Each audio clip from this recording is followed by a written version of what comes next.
Anybody who's seen Lizzo perform knows that she understands how to get into the flow state. Wouldn't it be great if we could feel that way too?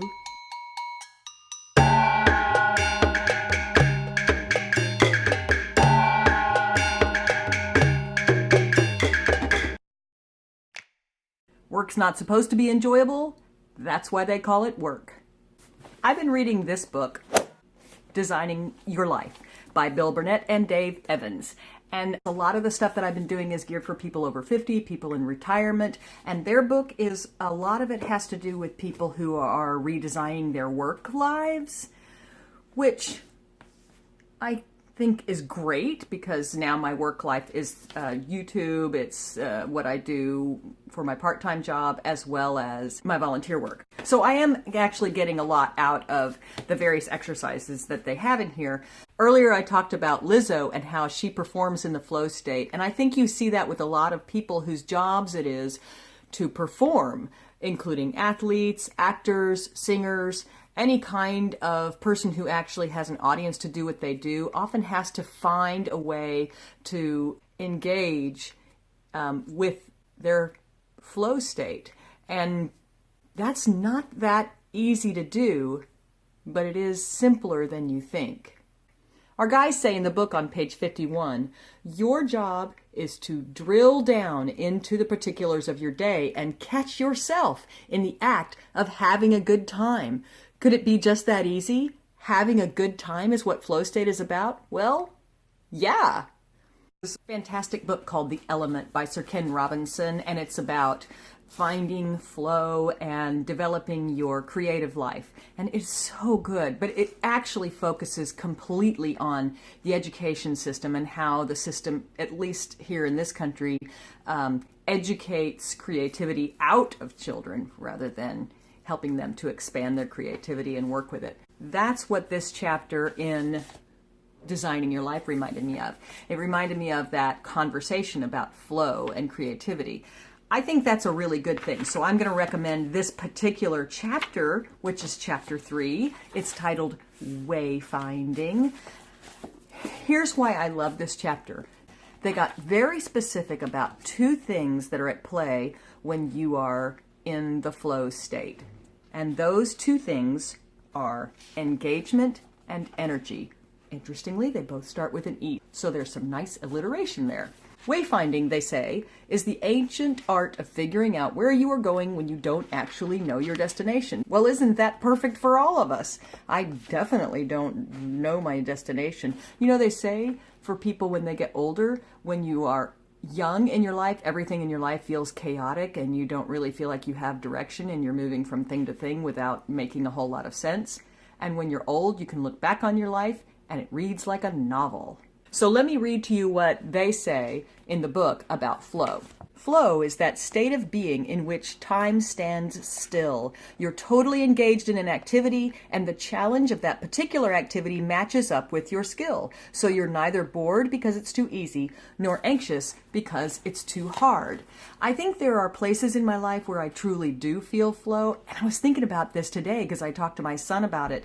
I used to be a theater director, and I would love to get back into directing theater. And one of the things I noticed was that when I was in that place of helping a show come to life, that was definitely a feeling of flow. Like I used to tell my actors that if you put all of your energy, everything you've got, even though it may be the end of a long day and you're tired, but if you put all of your energy into this rehearsal, you will end the rehearsal with more energy than you had when you started it. And I think that's what flow is about. When you start an activity and you may not feel like you have the energy for it, but the activity itself ramps up your energy because you're enjoying it so much it's pulling out the best in you.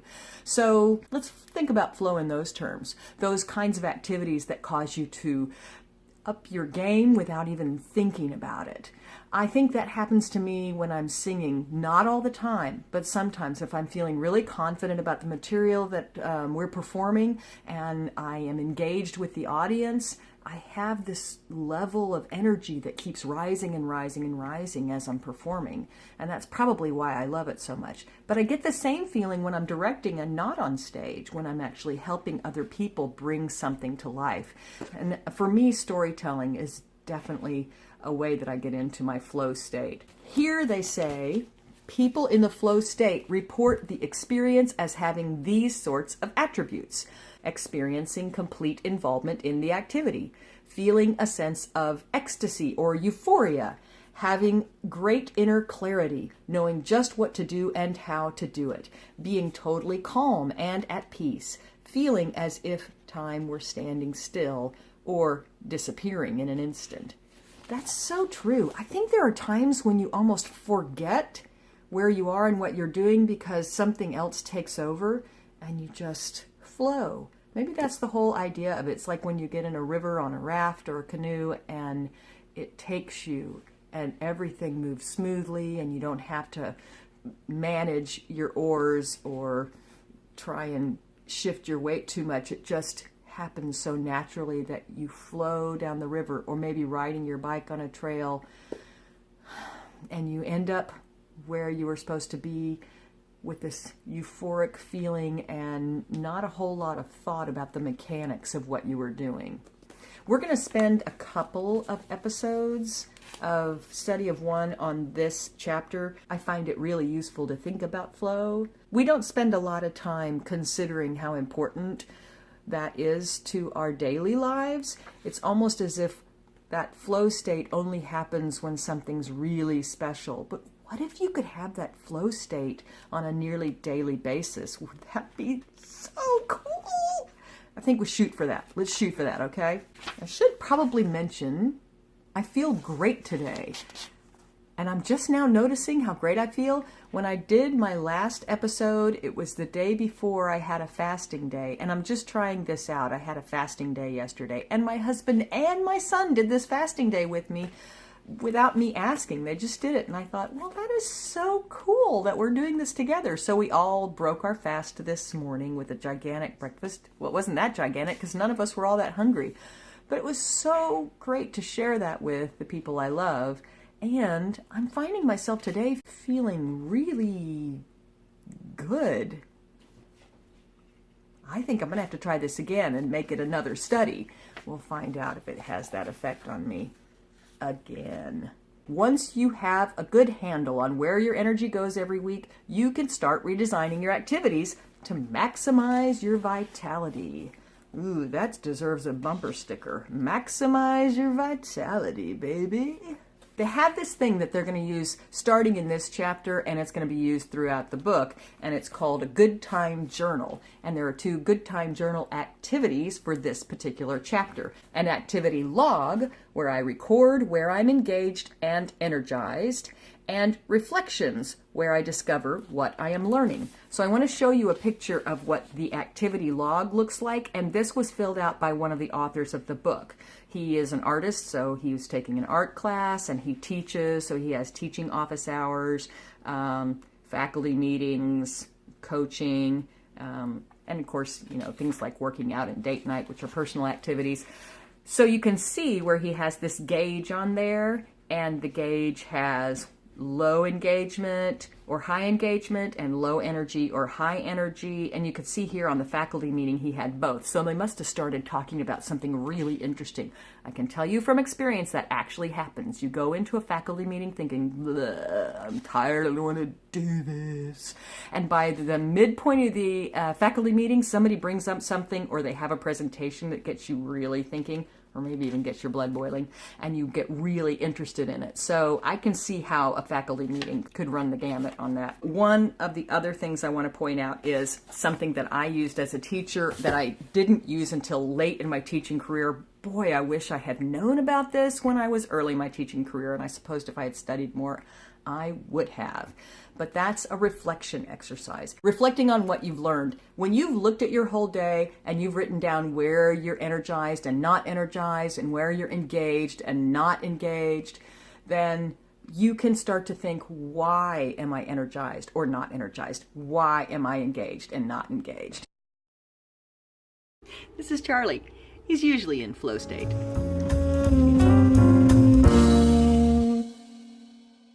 In your reflection exercise in your journal, they suggest that you look over your activity log and notice the trends, insights, and even the surprises that you have throughout your day that make you think,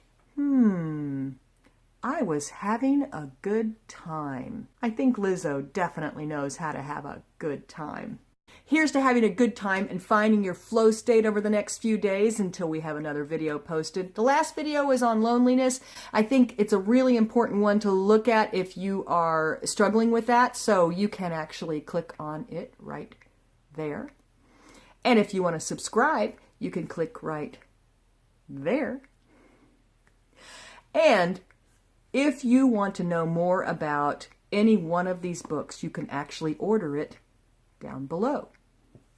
Click on one of the links to get you to the book that you're studying, and if you want to study along with me, despite the fact that this is a study of one, then you can actually find the playlist below for each one of the books.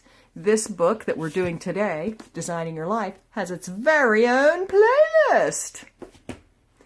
I hope you enjoyed this. I really enjoy sharing with you. It keeps me accountable. It keeps me reading and journaling, even though it's sometimes a little bit overwhelming, but I'm always trying new things because I'm constantly curious about what makes me and humans in general tick. But I'm the only human I know really, really well inside and out, and so I am a study of one. Thanks again for watching. I hope you subscribe and hit the notifications bell. Thanks, guys. Bye.